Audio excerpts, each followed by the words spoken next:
Selamat pagi trader, jumpa lagi dengan saya Nana. Hari ini saya akan membahas tentang pembacaan file instrumen ya. Seperti kita lihat di market watch ini terdapat beberapa macam instrumen market ya, yang mana kebanyakan kalau dari jenis currency itu berupa pair atau diperdagangkan secara berpasang-pasangan. Contoh seperti ini, pembacaan Euro USD. Euro USD bila kita lihat di chart adalah seperti ini. Bisa kita lihat Euro USD, yang mana setiap instrumen pembaca nilainya lebih besar daripada USD. Contoh ini Euro USD, yang berarti nilai Euro lebih besar daripada USD. Dan ketika dalam grafik ini naik, maka ini menandakan bahwa kondisi mata uang euro saat ini sedang menguat, seperti itu. Dan sebaliknya, ketika contoh misalkan dalam grafik itu turun, itu menandakan bahwa instrumen euro sedang melemah, instrumen mata uangnya ya. Berarti Euro USD-nya otomatis turun seperti itu. Nah, di sini ada juga USD JPY, yang artinya nilai USD masih lebih besar daripada JPY. Ini juga merupakan jenis major currency ya, yang mana ini berlaku kebalikannya. Saat grafik USD JPY naik, itu menandakan adalah perlemahan untuk mata uang yen atau Jepang. Dan sebaliknya, ketika USD JPY itu turun, itu menandakan adalah penguatan untuk yen. Kurang lebih seperti itu pemahaman pembacaannya. Nah, di sini saya akan mensimulasikan bagaimana cara membuka posisi. Kita akan mencoba membuka posisi di Euro USD. Pertama, saya akan menggunakan analisis sederhana ya. Ini bisa kita lihat untuk trading hari ini.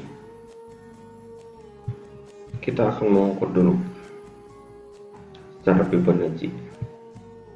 Bisa kita lihat di sini trennya masih naik, yang artinya kita akan mengukur dulu secara projection seperti ini.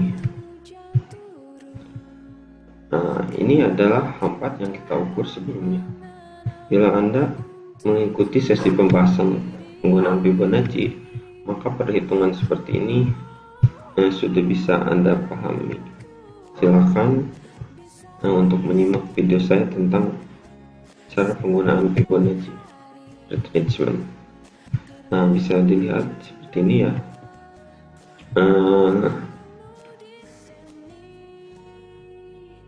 Selama 3 hari berturut-turut, 1, 2, 3,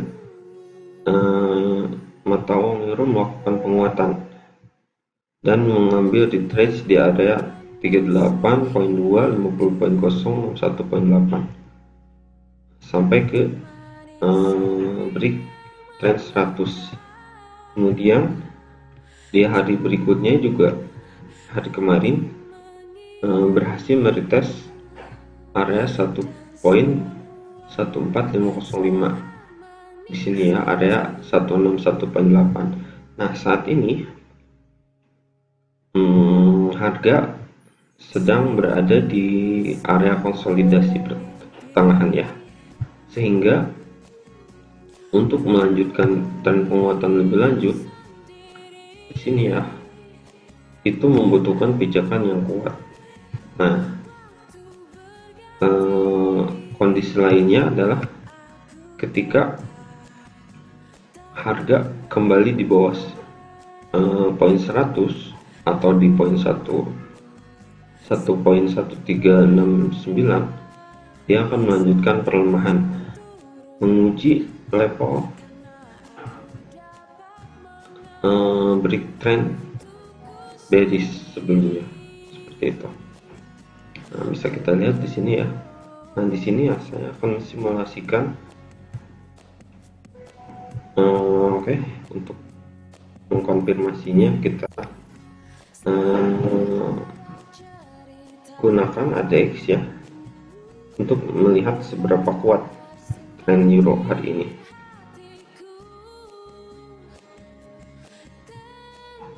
Nah, bisa dilihat ya, di sini trennya sendiri di bawah value 20, yang artinya di sini penguatan trennya sudah habis atau sudah mulai melemah. Kemudian kita cek juga berdasarkan cross MA ya. Secara MA 20 harga sudah di bawah candlenya ya. Candlenya ini grafiknya sudah di bawah MA 20, yang artinya di sini tren sendiri setelah jenuh di menguji retest 161.8, dia melakukan perlemahan dan turun ke di bawah MA 20. Untuk hari ini saya akan mengambil keputusan Euro USD. Cara melakukan order seperti ini ya.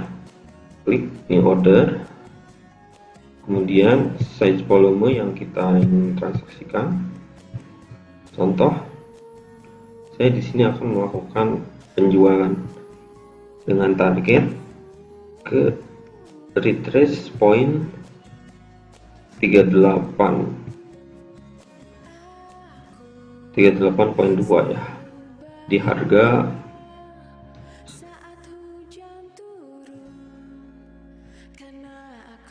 1.1288 di sini ya. Oke. Lalu kita klik sell.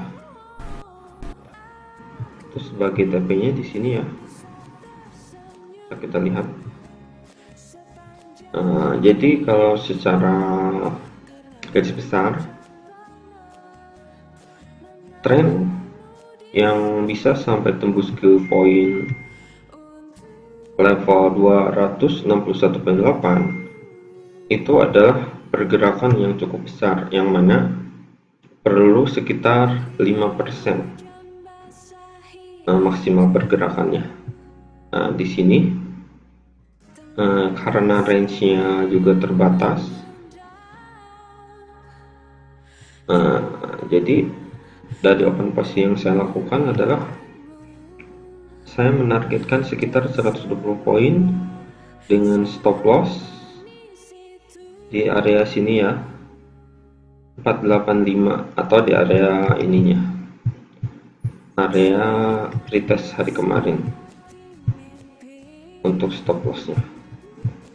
Kita klik di order, klik kanan, modify, kemudian kita pasang stop loss di sini untuk membatasi kerugian kalau misalkan harga masih dipertahankan di area konsolidasi ini. Setidaknya bila break area 161.8 pun saya sudah memasang stop loss kerugian di sini. Kurang lebih seperti itu pembahasan tentang cara pembacaan instrumen pair dan melakukan order posisi dengan analisa yang sederhana.